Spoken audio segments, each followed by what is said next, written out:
Hello and welcome to episode 11 of Not Quite Nerds. 11? 11. Wow. Kind of like appropriate based on what we're speaking about today. Oh, well, I didn't even think about that. You're right. Absolutely right. As you can see, it is just the two of us again. And this is before Mallory's been to Comic-Con because I have a vacation. So we figured we'd record something for you guys. Although I am wearing my Comic-Con shirt. Yes. Because it won't air till after Comic-Con. Yeah. Oh, this is true. You would have seen it by now at this point. Luch isn't here because, unfortunately, ICE returned him. No matter how much his wife said she didn't want to come back, he was returned to her. But he is having some serious organ surgery. For the longest time, he's had issues with size, and all we can say is good luck, Luch, and we're thinking of you. Godspeed.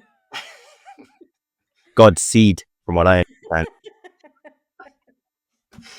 Anyway, this week's episode, without Luch, we're not going to go into our usual where's Mallory at. We're not going to do that. But I did have this random brain fart where I thought, do you know what I'm going to do?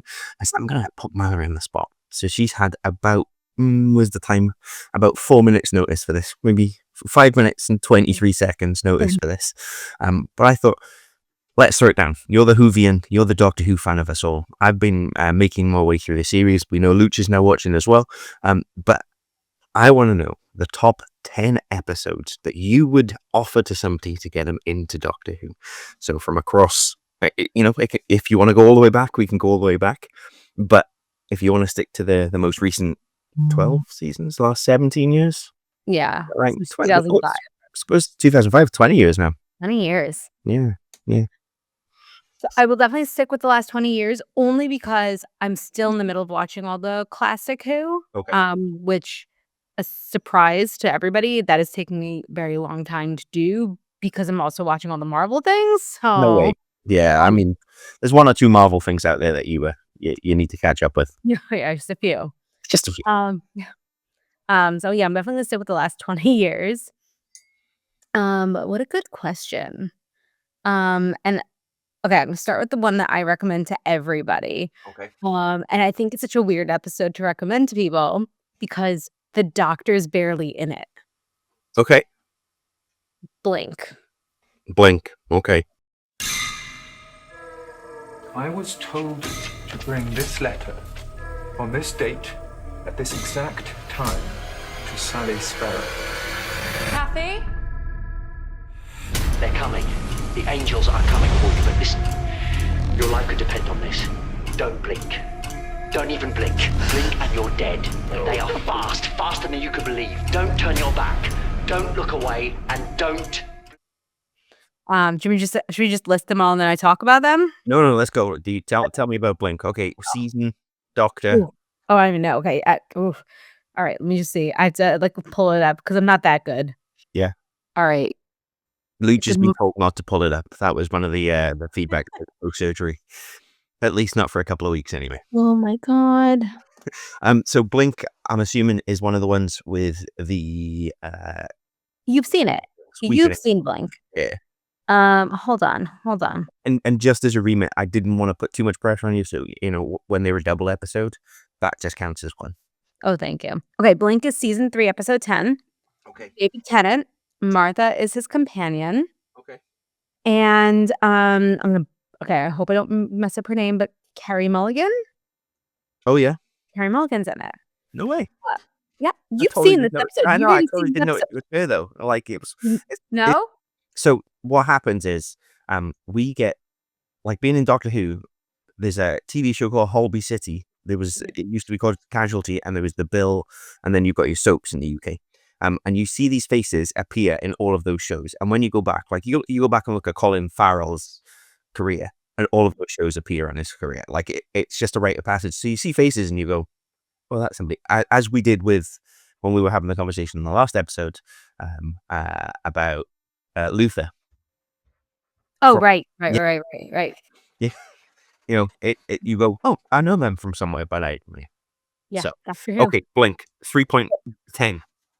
Yeah, 310. Dr. Light, but your first introduction to the Weeping Angels, who are my favorite villain.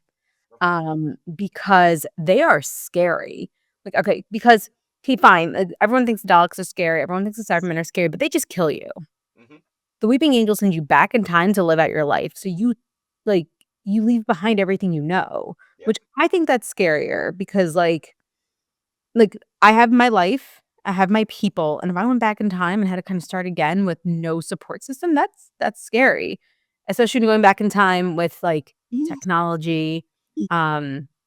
Like I don't know, I think that's it's sad and it's scary. I mean, so you're right. I think the Daleks are something that was scary in the past because of what they represented, and it was scary in the older ones. I've never. It becomes the whole, the joke.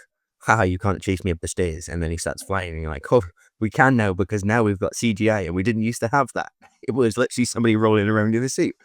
And so having that idea, and I never thought they were particularly scary. They were death machines, faced with death machines every day in this world, unfortunately. But the Weeping Angels is one that they are creepy, and it is that idea that they are that creeping, chilling sort of villain. So I've just finished whatever the I know what you did. Yeah. With River Song. Yes, yeah, Weeping Angel one, and yeah, again, great. I think they're great villains. I think they work so well. They are. What I also really like about Blink is it's told like in pieces, because you get the end in the beginning, and then you get the middle, and then you get the end, and then it all kind of makes sense. Yeah. And I just love it. I just think it's such a good episode, and it's funny because it is so Doctor light, because the Doctor's really not in it. It's kind of in it. Yeah. But not really. And also for like nerds, where the whole like Easter eggs are so big in that episode, and they talk about Easter eggs, and like that's what we talk about. So I can connect with the episode, and I love the episode, and I love the Weeping Angels, and what I loved was the video shop, because it reminded me of the video shop, not before DVDs, the video shop that I worked in as a teenager. Yeah. So yeah, absolutely, and that was exactly how it was. Do you know, it was those sorts of things, and the day where Kevin Smith, we talk about Kevin Smith an awful lot, but Kevin Smith wrote about his days working in RST Video and the video shop stuff there. So absolutely okay. So we've got Blink. All right. And the rest of them, no particular order, but Blink definitely is the episode. If someone's like, I'm going to watch one episode, and if I don't like the show, I'm not watching anymore. I always say Blink. So the rest of them, not in no particular order. Okay. All right. Season 2, episode 4. Okay. The Girl in the Fireplace. There is a vessel in your world where the days of my life are pressed together like the chapters of a book, so that he may step from one to the other without increase of age, while I, weary traveller, must always take the slower path. A spaceship from the 51st century stalking a woman from the 18th. Is something wrong, my dear? I need to find out what they're looking for. There's only one way. Okay, I like that one. That was a good one too, because that really plays with time perception. Yeah. Oh yeah. Just so much fun. I think it has one of my favorite lines in the show. Okay. Where, because Mickey's in it. It's Rose, David Tennant, and Mickey is along for the ride. Ricky. Oh, that was one of my funniest. So there's a character whose evolution I enjoyed. Mm-hmm. Like going from joke to becoming actually, Unit, is he by the end of it? Yeah, I think so. I think the last time we seen him is Unit, or at least last time I've seen him recently was Unit. And it's that whole thing where I was like, okay, I like that evolution. And yeah, okay. Sorry. No, it's okay. But I guess David Tennant shows up with a horse, and Mickey says, what is a horse doing on a spaceship? And David Tennant says, what is 17th century France doing on a spaceship? Mickey gets some perspective. Yeah. And it's so their relationship, like Mickey and the Doctor. I love it. The line cracks me up every time. Also scary bad guys, because they're just under your bed. Clockwork. The clock, and and I love a good old clock. And even to this day, you hear a little tick, and you're like, am I alone? Is my clock actually running? And I also love the juxtaposition between the old and the future. Because you really don't get that with Doctor Who. You get either or. And it's one of the few episodes where you get both. Yep. So, love that one. Okay. 3.10, 2.4. Yeah. Okay. I have to go back through the list. I'm going through. It's going through. Going through. So both Tennant so far. Both 10. Well, right now, to be fair, I am completely open and honest. I'm going through the list of all episodes, so I'm probably going to start with Tennant. And that just abandoned Eccleston. I did. I wouldn't say any because they're my favorites. I wouldn't say any of them are my top 10. Okay, that's fine. I love the child. Are you my mummy? Yeah, Actually, I have that on a shirt. That's such a good episode. And then what episode is it? There's a throwback to that. Somebody puts on a gas mask. This gas mask. The doctor puts David it on. Tennant. Yeah, and he puts it on and he goes, "Are you my mummy?" And you're just like, "Oh my god, that's good. That's a good moment." Yeah. And I know that's one of my favorite things about Doctor Who is that they really do a lot of throwbacks like that. I enjoy that. Let's see. I know which one I'm thinking of. Mary Poppins. No, not Mary Poppins. We know she is a time Okay. lady. Maybe a version of the Doctor. We just don't know yet.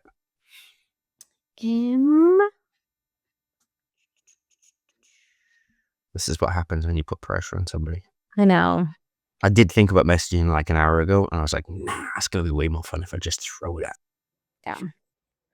Okay, this one I think is one of my new favorite episodes, and it's because of what happens with Nishudi, and there's a possibility when we get there, I might also say that is my favorite episode also, but season 4, episode 10. Okay. Midnight. What's it called? Midnight. Midnight. We're the first. What is that? Something so dark. What the hell is making that noise? Oh, it's shutting the door. There is no it. That's when Doctor and Donna, David Tennant and Donna, on Planet Midnight, and it's the one that's all diamonds. Yeah. And the Doctor goes off on his own. Donna stays back in the Pleasure Palace. Contrary to 3.10. You played. Yeah, this is a Doctor-heavy episode. No companion. Like Donna opens and closes the episode, and that's about all we get. Yeah. Yeah. Also, scary villain. Like somebody you do not see. He's literally something in the shadow. And what I think makes the episode so scary, you can tell I like the scary episodes. Yeah. What I think makes the episode so scary is it really is a realization about humanity, because when you don't see what the bad is, you start turning against yourselves. Which, I think we all do. And, you always have to blame somebody that you can see rather than something you can't. So, which is not good. There's the politics back in this conversation. I know. I don't know. But it's a good episode. It's scary. You really see the Doctor, I think, lose faith in people, which she doesn't do very often. So obviously I'm watching some at the moment, and he does that moment. He does get frustrated with humanity. He does that on a regular basis because he's just like, I spend so much time working with companions, getting them to this cool place and helping them understand, and then the rest of humanity is just a mess. But yeah, you're right. That's a good episode because he does. You see them all turn on each other, and it's they quite often do it in TV shows where you get them sort of two characters who are at loggerheads and can make no progress. So you stick them in a lift together and they get stuck there. The famous one is the Breaking Bad episode with the fly, and it's about being able to just focus in on the human aspect, the humanity of it, and that's absolutely that episode. Yep. Yeah, but I like that episode. Because no one, I'd want to go check out the diamonds. The Diamond Waterfall, right? Is that what they're heading towards? Yeah. Something like that. I wouldn't be Donna. I'd be the Doctor. Yeah. Oh, okay. Sorry. So I'm going through the thing. You just finished The Time of the Angels and Flesh and Stone. You watched both of them? So I think I fell asleep in the middle of Flesh and Stone last night. Okay. So. Yeah. And just off topic, but on topic, do you know who River Song is? Yeah. Okay. Like we met River Song. No. Not. Do you know the character? Do you know who she is? Oh, so I know Why that she's popping up in the Doctor's life. she's the Doctor's wife. Yeah. From the future, and that's the cool moment is that the first time you meet her, they have that conversation, and he doesn't know, and then when she meets him this time, and obviously when it was written, it was Tennant, and we didn't know there was clearly this idea to have this character reoccur and for this to be a plan, but they didn't know Tennant was going to reach the point that he was going to reach and walk away. So when she sees Matt Smith, and she's immediately like, "Oh, it's the hi Doctor," and he's like, "How do you know that I'm the Doctor?" Sort of moment. And she's like, "I've got pictures of all the Doctors." And you're just like, yeah. But it is that cool concept that I don't think I've not noticed has been addressed until this point, where Doctors cross over. There is this idea that actually you've got all these versions of the Doctor, but they're all existing, while they all exist in a chronological order to us in time, they're crossing back and forth. And this River Song is the first character to really deal with that. Yeah. I think she says to Amy in this episode that they keep meeting out of order. Yeah. And okay, so besides the Doctor's wife, do you remember because anything? he calls her Professor Song, and she goes, "Oh, I'm going to be a professor one day." Spoiler. Yeah. Yeah. So besides knowing that she's his wife, do you remember anything else about her? Not huge, other than she's just there and she's kicking about. It's fine. I love her. I think River Song is one of my favorite characters in the show. Yeah. Love her. Okay, so I'm not going to give you any other. Oh, Vincent and the Doctor, where you're not there yet. It's coming up. It's season 5, episode 10. Oh, I love episode 10. You do. I love episode 3 10. seasons in a row.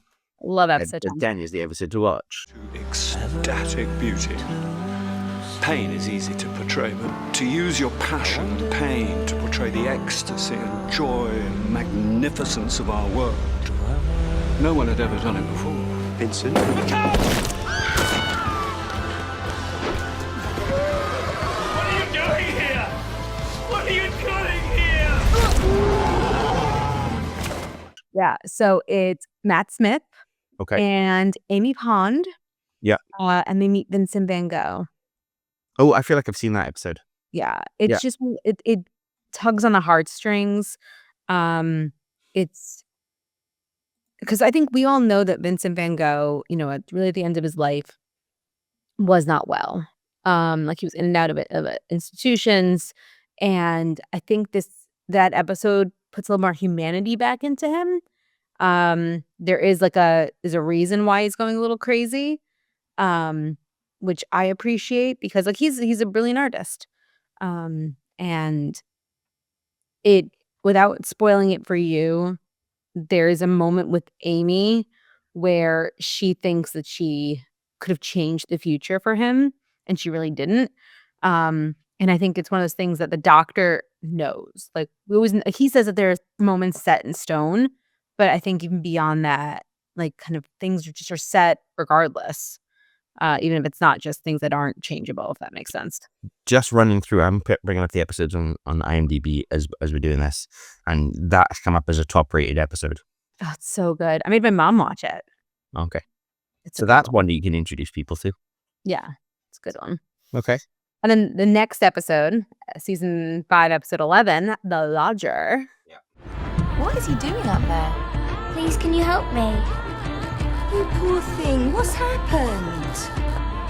Please help me. Help me, help me, help me. People are dying up there. Help me, help me, help me. Also, Matt Smith heavy, no Amelia Pond. The Doctor gets stuck on Earth. Amelia's stuck in the TARDIS, and so he needs to, get a place to live. So he rents out a room with James Corden. Yeah. And Big James Corden. what? Big James Corden. Big James Corden.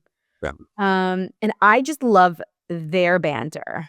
Like that relationship, I think is so fun. It's a funny one because you see the controversy around James Corden and what people think of James Corden personally, and he didn't end his run in America maybe in the best way reputationally, but actually as an actor, his characters are always quite likable. Yeah. It's that thing where you're like very similar but likable, and Yeah. He's a big fun friend. Yeah. And they're funny together. Doctor trying to kind of hide who he is, but it's Matt Smith's doctor, so he's still kind of a big doofy puppy. Yep. So really can't hide who he is. Which I think is interesting because I think Amy as a companion is more troubled than the other companions that I've had so far, in that the other companions just throw themselves into it, and Amy throws herself into it because she's been desperate to do it. But also, it's probably more flawed as characters go, in that, there's the moments where she does things and it just infuriates him. And that's the thing I think with Matt Smith, is his ability to switch from goofy puppy to, oh yeah, you're still a dog. Yeah. Like you can still bite. And he has those moments quite quickly. Certainly some of the episodes that I've seen so far. But I think, there's that dynamic. I think Amy Pond is probably more flawed than other companions because she's probably a more developed character, a more well-rounded character, a more realistic character. And I think that goes to Moffat, because now Moffat's the showrunner. Starts off as full showrunner with Matt Smith. Yeah. Obviously, he was writing. He wrote Silence in the Library. Like, he's the only one that's allowed to write for River Song. So, and I do think he's really good at character development and creating those characters. I love him. I hate him, but I love him. Yeah, you said that. You said it was the same when you saw him. It was. Oh God, he's so good though. But what I think, so I started watching live in the middle of Matt Smith. Actually, Angels Take Manhattan was my first live episode. Oh wow! Which makes all the sense in the world. What? Which makes all the sense in the world. I know. I'd been watching everything, and then like my first literally live episode, which I don't know if you haven't gotten to yet, obviously. No. But when you get to it, you're gonna realize that's probably the worst first live episode for me. You'll see why. Okay. And so good. But so I obviously wasn't watching or paying attention when Matt Smith was announced as the new doctor, and people from watching, interviews now, historical documentaries, people were really upset about him because of how young he is. Yeah. And he is young, but he's also the oldest doctor. Because at this point, when watching it, because the doctor obviously continues to age. So yes, his face has gotten younger, but the character is older. And I think Matt Smith does such a good job of reminding us how old, how grouchy, how kind of over it he is, even though he has this young puppy dog face. Yeah. Beautiful face. Yeah. And I think there's that.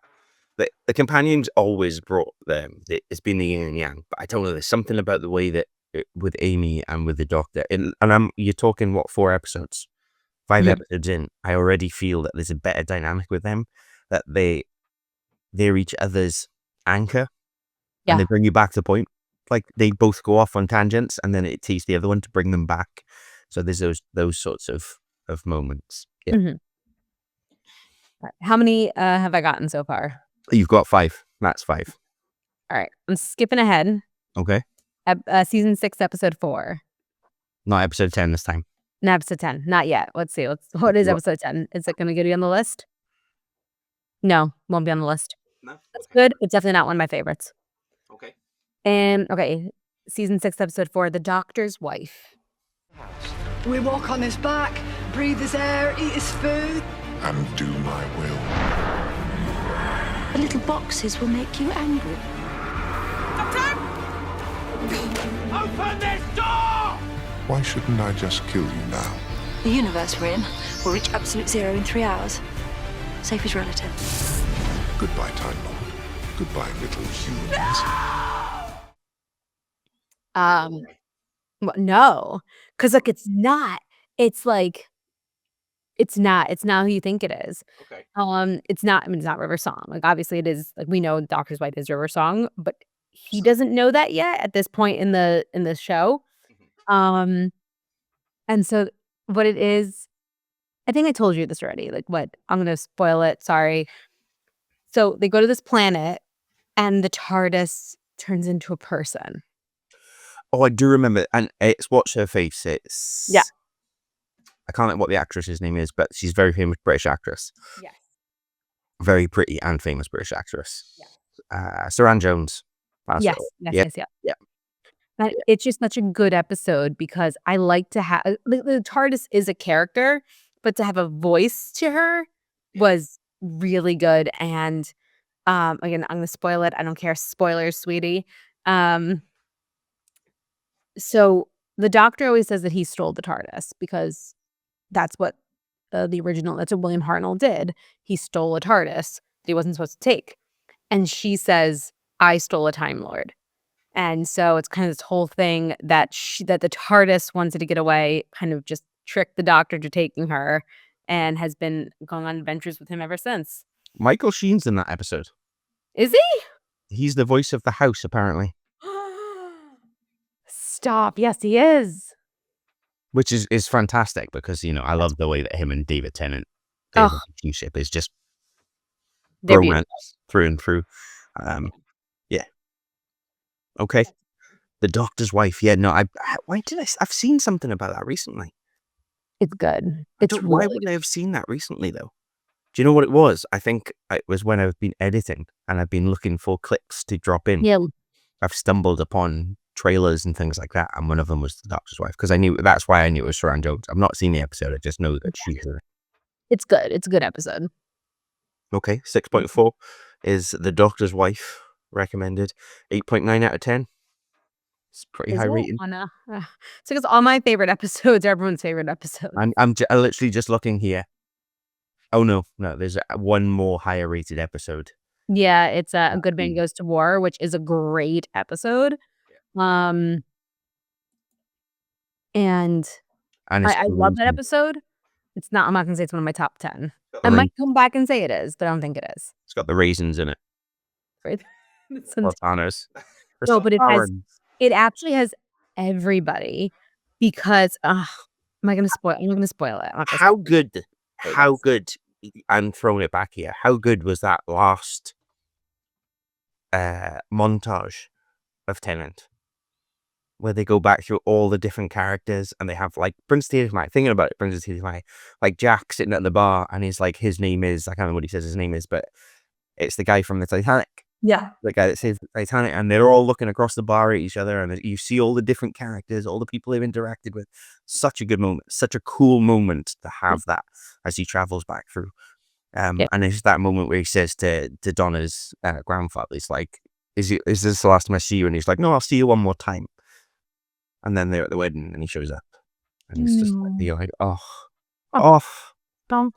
Yeah. Yeah. It's nice because I don't think, I'm just thinking about this going forward, I don't think any other Doctor got to say goodbye the way David Tennant did. And that line when he goes, I don't want to go. The first time I saw it, I am like a snotty, slobbering mess. I'm like, I don't want you to go either. Can we talk about, though, how Tennant in those Doctor Who episodes and David Tennant now, right? David Tennant now is a much more handsome man than David Tennant was as the Doctor. As the Doctor, he's just a little bit, I don't know, not polished. Yeah. Not polished, I think, is the only way to describe it. And you see him now as an actor, even with more recent reappearing as the Doctor and things. You look at those pictures and you're like, oh, this is Hollywood actor David Tennant now. This is polished David Tennant. It's that. Yeah. It's also married David Tennant. Yes, yeah. And that is a good episode. That's a good episode. The one that the one that I learned from you. Yeah. That's how they met. Yes, where they met. The Doctor's daughter played the Doctor's daughter. Mm-hmm. Does she ever return again? Do you want me to tell you? I mean, I feel like she's got to be out there somewhere. She's out there somewhere, but she never returns. I want her to come back. Yeah, I mean, they tease it almost as if she must come back. I know. She has that regeneration moment almost. Yeah. Almost, because I don't know, it's not a full regeneration, is it? It's just a... You just get the sparkly. Yeah. So I thought the first time I watched everything, I thought she turned into River Song. That'd just be weird, though. It would be. Yeah. It would be. But I really wasn't sure, because again, I didn't know anything. So I really wasn't, when I was watching it the first time, I didn't know who River Song was. So actually, the very first time I ever watched Silence in the Library, River Song dies. I'm like, okay, like I'm fine. I'm good. I watch it through the second time, knowing who she is. Big slobbery mess. Which is a credit to the writers, all of them. Yeah. Because when you watch it again, knowing who she is, and you see how much love she has for him, and you see how much he just doesn't know who she is. She's truly just a stranger to him. It's heartbreaking. Hey, so, right, this is totally out there, but that's just occurred to me. It's almost dementia-esque. It's almost like being married to somebody for a whole lifetime and them suffering with dementia. And is that, I don't know. Let's get Moffat on the phone, right? We'll have that conversation with him. Is that what it's representing? Is it something that he's witnessed? Is it because it is almost that way? Yeah. They forget where they are in time. They don't know who you are. They know who you are, but they don't really know who you are. That they're aware of you, but they think they're a different. That's like, is their relationship a representation of true love and dementia? Just wanted to throw back to the Doctor's daughter one again, though. That's such a clever episode. Yeah. Like that's such Also about like war and politics, and how they've known that all they've ever known is that they're at war, and they talk about how long they've been at war and all these sorts of things, and then it turns out, spoiler alert, that it's 7 days. Yeah.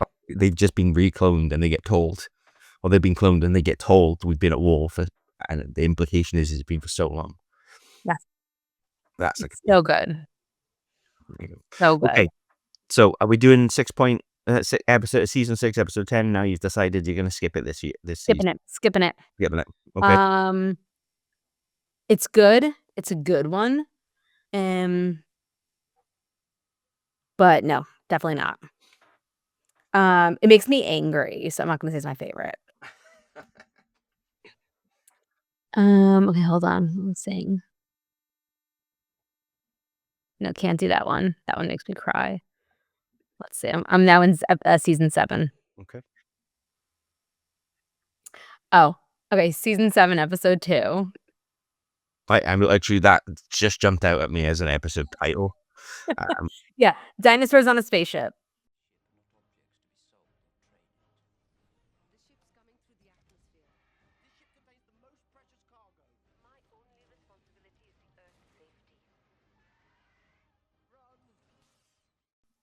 I was like, So me, good. Jack, I like that episode. Oh, it's good. It's good. It's Matt Smith. Yep. It's Amy Pond. It's Rory. Yeah, And- I noticed that Rory's at this point is traveling with them. Yeah. Yeah. I'm not going to tell you. I can't wait for you because you don't remember why you start traveling with them, right? I'm going to wait for you. I cannot wait for you to find out everything. I do remember him being there, but again, I feel like, as I've said to you before, I think I said on last week's episode, I like seem to just dip in for the first 2 episodes of every season, like the new Doctors, and then I'd be like, oh, there's a new season. I remember watching it, and then I jump in and be like, I've missed so much. I better go back. I just never got around to going back until now. It's so good. And then at some other point, you're going to find out something that you don't know, that you obviously are not remembering, or don't know. You might not know. And I can't wait for you to find out. And I can't wait to be like, Mallory, what do you mean? Can't wait. So, okay, dinosaurs in spaceship. Matt Smith, Amy Pond, Rory, and Rory's father. Okay. Who is played by Arthur Weasley. Oh, yeah, brilliant. Yeah. Yeah. Who's that actor's name? Hold on. Mark Williams. Mark Williams. Also got David Bradley in it, though. Who's the bad guy? Okay. Yeah. And it's just a fun episode because it is dinosaurs on a spaceship, and it's Cleopatra, and it's a big game hunter, and why are there dinosaurs on a spaceship? And it is, I'm not gonna tell you why, but it's good. But it's just a fun episode because one of those things that, like, again, the past and the future, but if I had a spaceship, I'd want to go back and check out the dinosaurs too, or a time machine. Yeah. True story. Yeah. It's also got Mitchell and Webb as Robot 1 and Robot 2. So David Mitchell and Robert Webb are famous here. They did a comedy show. They did various comedy shows together. But yeah, Mitchell and Webb is so seeing that, it's one of those moments as well where you're like, British institution getting a chance to appear in another British institution. Yeah. And it is those robots are good. They're funny. Okay. All right. So How we've many do got I have? I have 8? 1, 2, 3, 4, 5, 6, 7. I have 7. Okay, I have 3 more. 3 more. All right. Let's see. Okay, I definitely have 2 in my mind. So what's the third? Okay, so I'm going to say one of them, which is the finale, season 7, episode 14. I'm born, I live, I die. Jenny, are you all right? He can't go there. You know he can't. I have a duty. You just said it's one place you must never go. Who are you?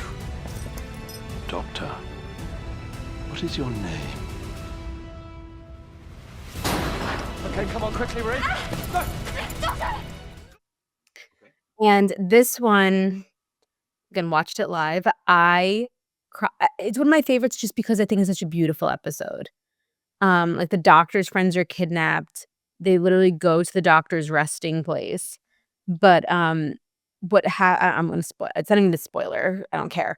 But before they all get kidnapped, they are all the psychic connection between the doctor's friends.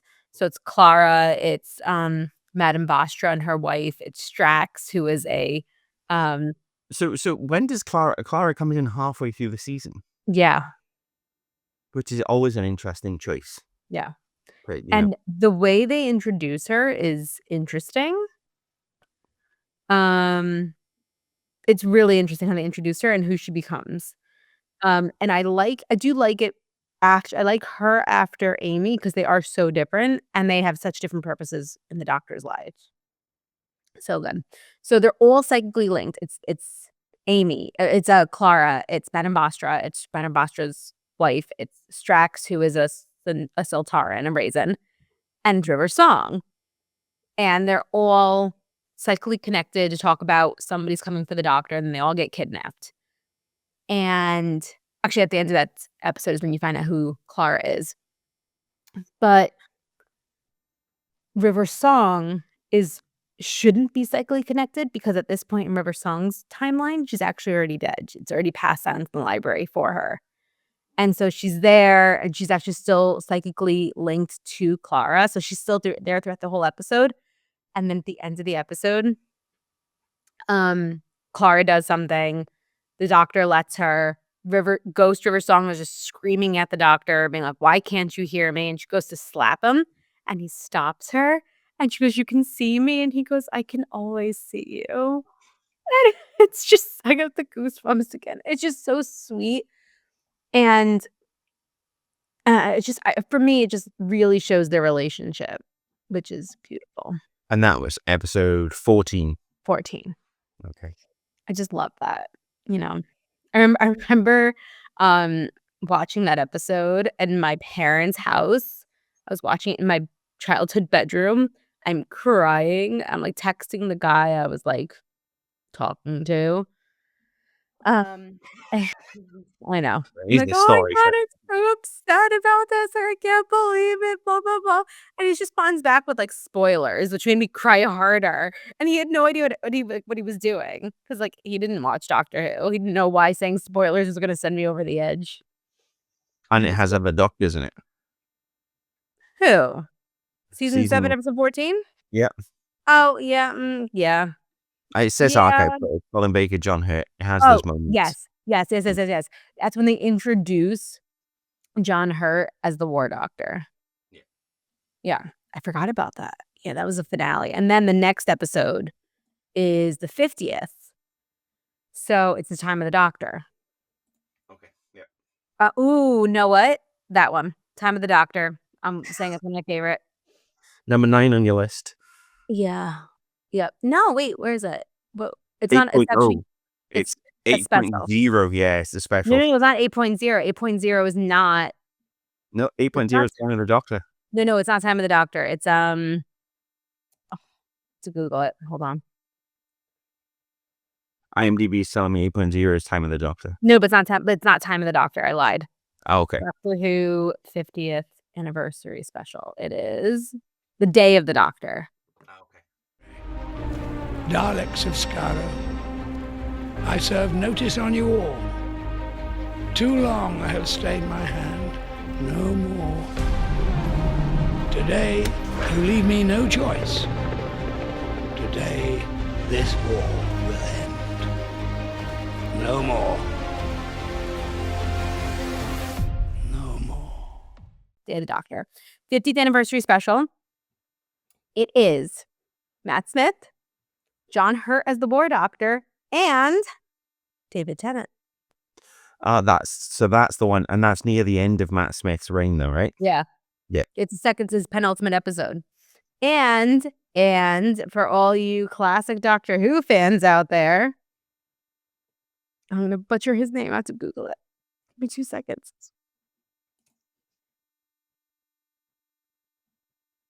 I can't find that on IMDb's Tom Baker. Tom Baker's in it. Yeah. Beautiful episode. Oh, and you know who else is in it? You'll know who. Stacy. From Gavin and Stacey. Oh, is she in it? He's in it.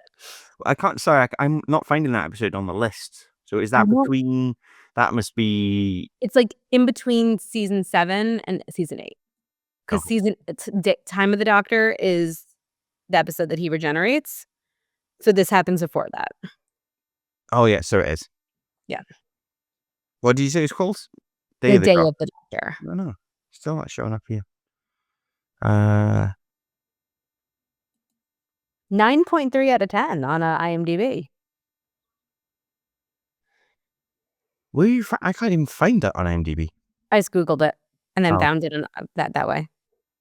Because it's got Time of the Doctor 8.0, and then it's got Deep Breath 8.1. No, and that's Peter Capaldi's first and that's episode. Peter Capaldi's, yeah. And then you've got, it's not showing it on season 7. No. I think it's because it's just a special. It's not like technically part of any of the... So what are we calling that one? 8.0. 7.15? 7.15, there you go. Yeah. Yeah. Love that episode. Such a good episode. So good. So good. Just fun. Oh, and Billy Piper's back. Yep. That makes sense. Yeah. It's what's interesting is Billy Piper obviously had the she was there with Eccleston. So they had the relationship, they sort of had it there, but that never really blossomed into anything until Tennant was there. Yeah. Like there wasn't the same chemistry between Billy Piper and Christopher Eccleston as there was between David Tennant and Billy Piper, which then goes on to become such an important part of the story. I know. Are you so happy when he leaves the other Doctor with her? Yes. Yeah. At Bad Wolf Bay? Yeah. In Wales. In Wales. How do you say Bad Wolf in Welsh? Who knows? I know that it's there. It's said repeatedly, but that's such a good episode. It's actually okay. So the War Doctor, which I'm sure you might know, is actually the Doctor before Eccleston. So that's who Eccleston comes from. Yeah. And so it's during the Time War, which we never see because it happens like in that in between period between Classic Who and New Who. Yeah. Maybe one day. But now isn't John Hurt dead? I mean, there's different ways you can play that though. You could animate it. That could be a Doctor Who animated. That could be a comic book. Yeah. So it's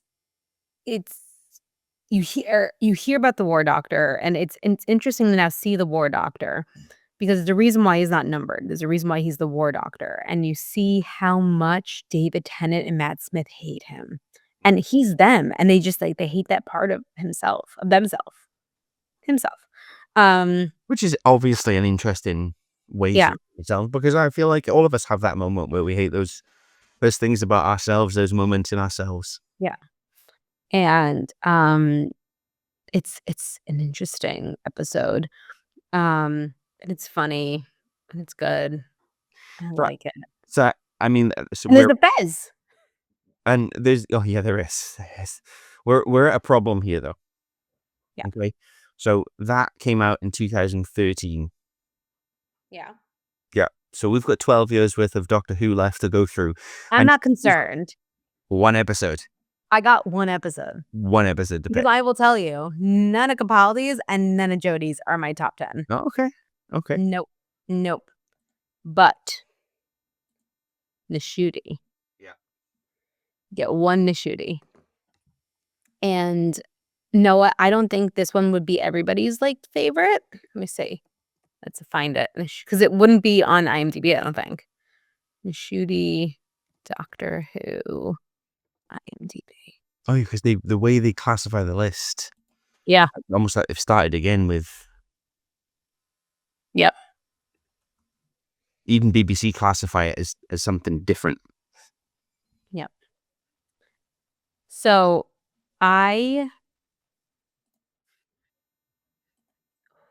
he's so good. There's so many good ones, but the one I'm going to say, and it's actually, I'm surprised how low rated it is season 1, episode 5, Dot and Bubble. It's fine all of the time. I tried to link, but they're gone. There are creatures out there in the real world. There are monsters, and they are coming to get you. Just look at my close friends. Look how many are missing. I want you to be very careful and look to your right. Okay. And it is Russell T. So, okay. One of the things I had an issue with Jodie. Why have they reset it? Because, okay, I don't know why, but this is my theory. Okay. Everybody was so turned off by the Jodie era that they needed almost like a reset to kind of be like, listen, we're going to kind of ignore it. We're going to fix it. You can ignore it and come back. Come back. So what's interesting about that is I've got a colleague, and we were talking about Doctor Who last week, and he said he was immediately put off by the first episode of Nishuti. Really? He's watched Doctor Who for a very, very, very long time. Said he didn't mind Capaldi, just felt like Capaldi was too much like his character in The Thick of It, which I don't know if you've ever seen, where he basically plays political comms lead, and he just walks around F-bombing everybody, and he's angry all of the time. And it's based on former Labour comms lead. But it's brilliant. It's funny. But he was very that through it all. And then he said he didn't mind Jodie. There was nothing special about anybody, but first episode of Nishuti, is it some singing and dancing or something in it? No, it's a Christmas episode. Maybe it was the second episode or whatever it was, but was it Space Bee? Oh, no, it was the Devil's Chord. There you go. Devil's Chord, there was singing and dancing. But Jinx Monsoon is in it. So, okay, listen, I didn't love that episode. I really did not love that episode. But that was enough for him to just go, not right. But so Russell T Davies is back though, right? Yes. So he comes back at that point? Yes, he comes back. He comes back so before Nishuti comes, there are 3 specials where Jodie, oh God, what's the word? Regenerates, thank you. Regenerates into David Tennant. And so David Tennant comes back as the Doctor. Yeah. And there's 3 episodes of David Tennant and Donna Noble. And they are beautiful episodes. They are and this is why I think it's a complete reset. Because you're going to get Russell T Davies bringing back David Tennant and Donna Noble and being like, come watch Doctor Who again. Let me bring back all the things you like about it. And I'm not going to tell you how Donna Noble came back because, as you know, if she remembers anything, her brain's going to explode. Yeah. I'm not going to tell you. Okay, so that gets interesting then, because obviously if we get Tennant back there, that almost ignores everything that's happened in between, though. No. It doesn't. Okay. Because he is not back as the 11th Doctor. He's the 14th Doctor. Yeah. Yeah. There is definitely no ignoring. Except maybe the Jodie stuff. But just like I said, the Chris Chibnall really tried to put his mark on Doctor Who, and I think he ruined a lot of things by doing that. I'm not gonna tell you what happened because you haven't gotten there yet. And I'm sorry when you do. But I feel like what's happened here is, to reference the Marvel universe that you're making your way through, is we had Endgame, And then there was this whole period in between where there were some good episodes and there were some good moments, but ultimately we didn't really get what we were looking for, and we weren't happy with it. So they reached the point where they were like, we're gonna just bring back the guys that give you Endgame, and we're gonna just What it is. That's what it is. allow them to just do this. And yeah, okay. All right, but tell your friend from work. I really recommend continue. Like, ignore the Devil's Cord. It's fine. You really don't need it. But I love Nishu. Oh, guys, this is why I love Dot and Bubble.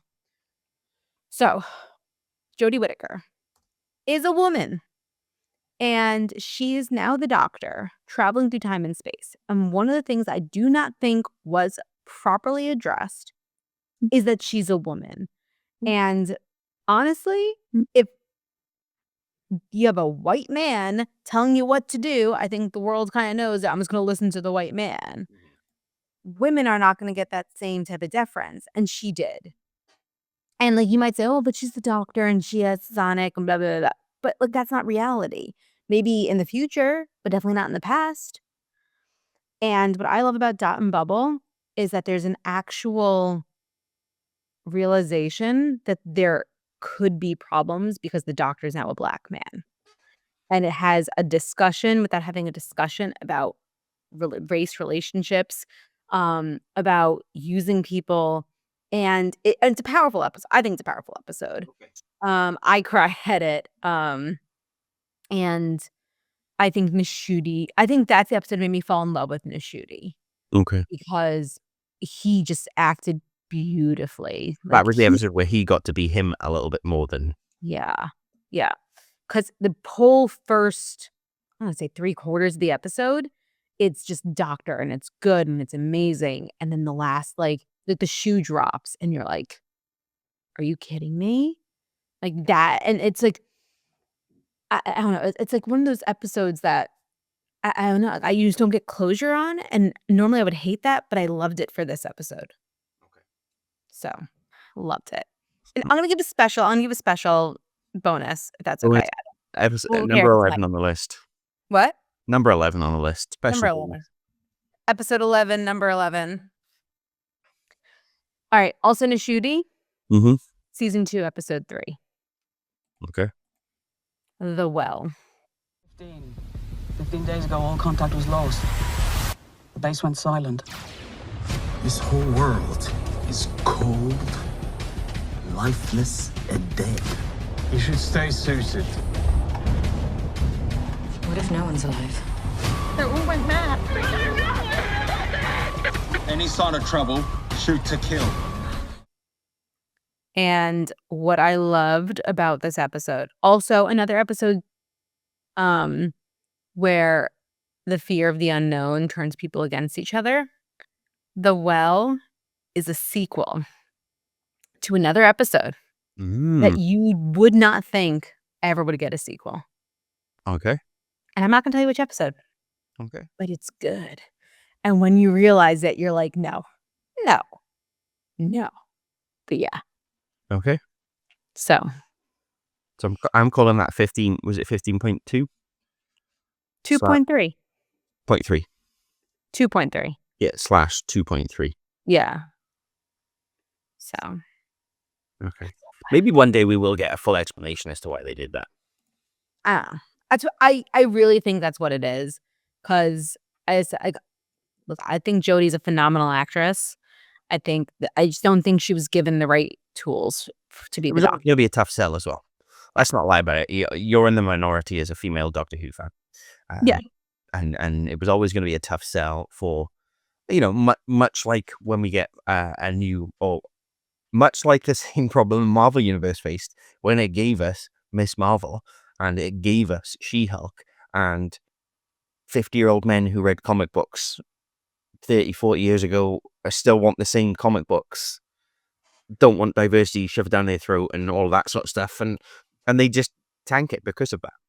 Right. Like, I actually remember, I don't know if you remember, but I remember. And sorry, Luch, I'm calling you out.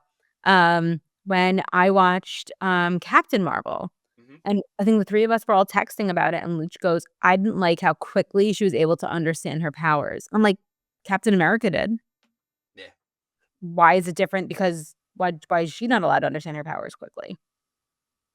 Yeah, Luch. Yeah, Luch. Yeah. Mm. Hope your surgery goes wrong and it gets smaller. So I love Doctor Who. I just think it's such a beautiful show. I really do. I mean, it does exactly, and Luch will tell you, and eventually you'll get around to watching some of the Star Trek stuff, but Star Trek does the same thing. And science fiction, that's what science fiction is there to do. It's there to do to show us the horrors that we could face if we don't look at the warning signs now, but also to show us how things could work should we adapt and do things the way we should be. And we all know that, race was at the bottom of sci-fi for the longest time. It was this idea that, well, you've got to be friends with aliens and all that. It was about making people accept others a little bit more freely. So, Do you know who accepts people really freely? Captain Jack Harkness. I mean, some would say a little too freely. He doesn't care. He does not care. You are right. It's that moment. What episode is it where he meets somebody for the first time? So it must be Donna. And he's like, "Oh, hi." And the doctor's like, stop it. Martha. It's when they're at the end of the world going to the spaceship and they meet Dr.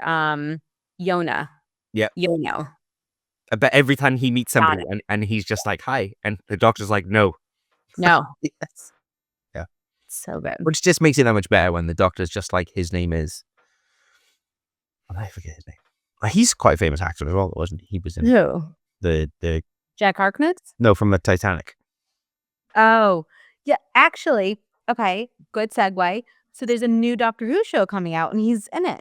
Oh, okay. Yeah, as the same character. Which is always good. Yeah. What season was that? That was season 3? No, that was a special, wasn't it? It was between seasons.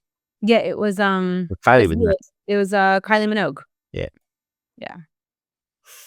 And he's good. What was it? Voyage of the Damned. Yeah. Russell Tovey. That's who it is. Russell Tovey.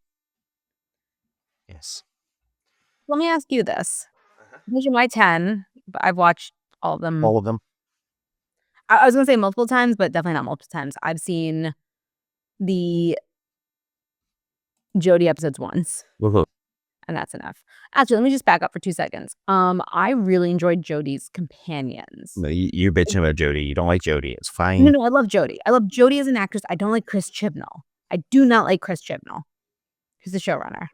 But I think that's also supposed to show how bad the writing was because the companions were so good. And they could have been even better. Like, I think that who they were great. Like, who's the comedian? Bradley. Yeah. Yeah. And he does the shows and stuff now. There's Gladiators now as well here. Is there? Yeah, he's literally the host. Him and his son host Gladiators together. Wait, are we thinking about the same comedian? Yeah, I'm pretty sure we are. Right, what season was Jodie? 10? 11? 12? Oh yeah, it must have been 12.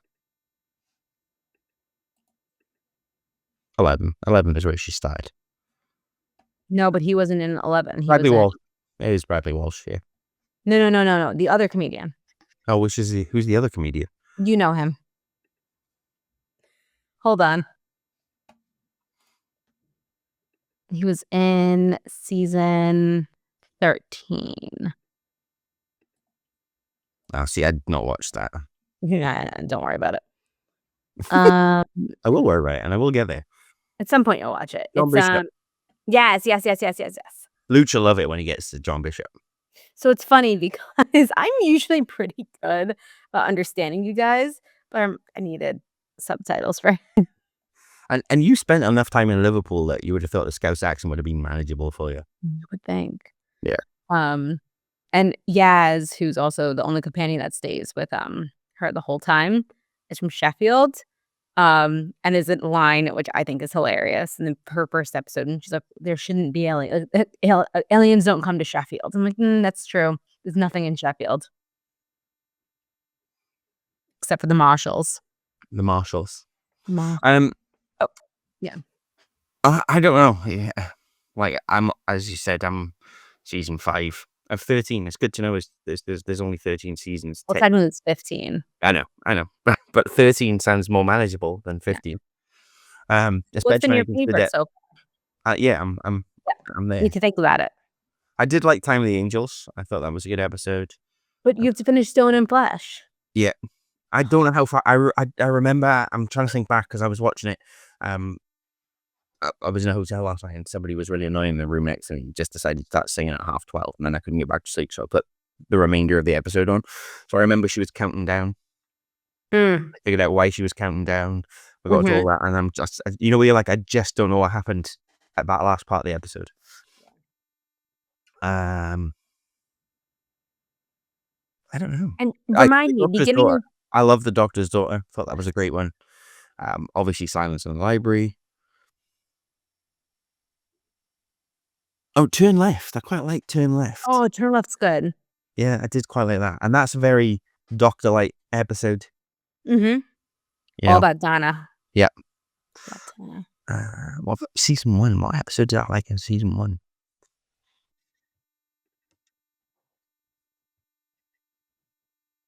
The Long Game, but that's just Simon Pegg in it. The Empty Child. Yeah. You're my mummy. Yeah. I know. I like Titanic, the Titanic one with Voyage of the Damned.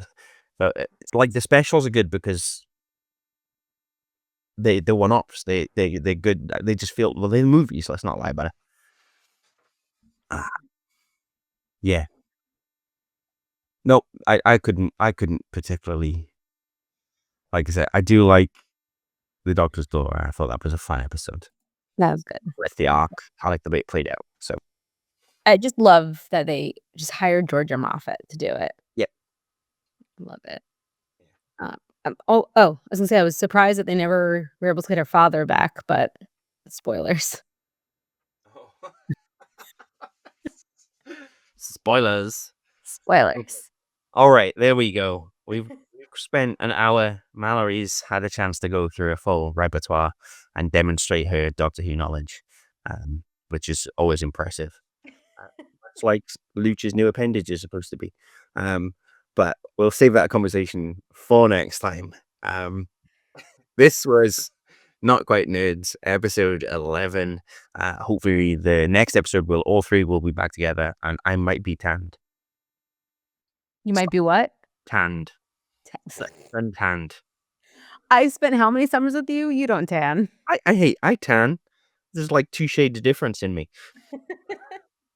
My freckles join up. I get that tanned. God.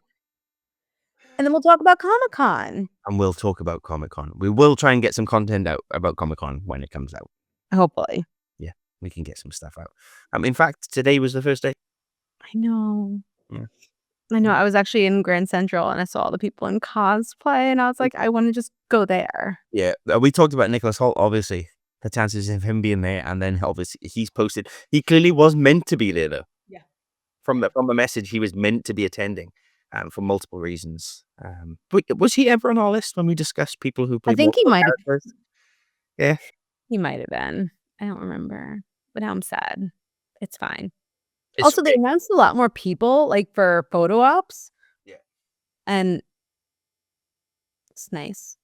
I'm not paying for any of them, but it's nice. Yeah, I say nobody's paying for them at that price, right? Like, that's the problem is people aren't paying for them.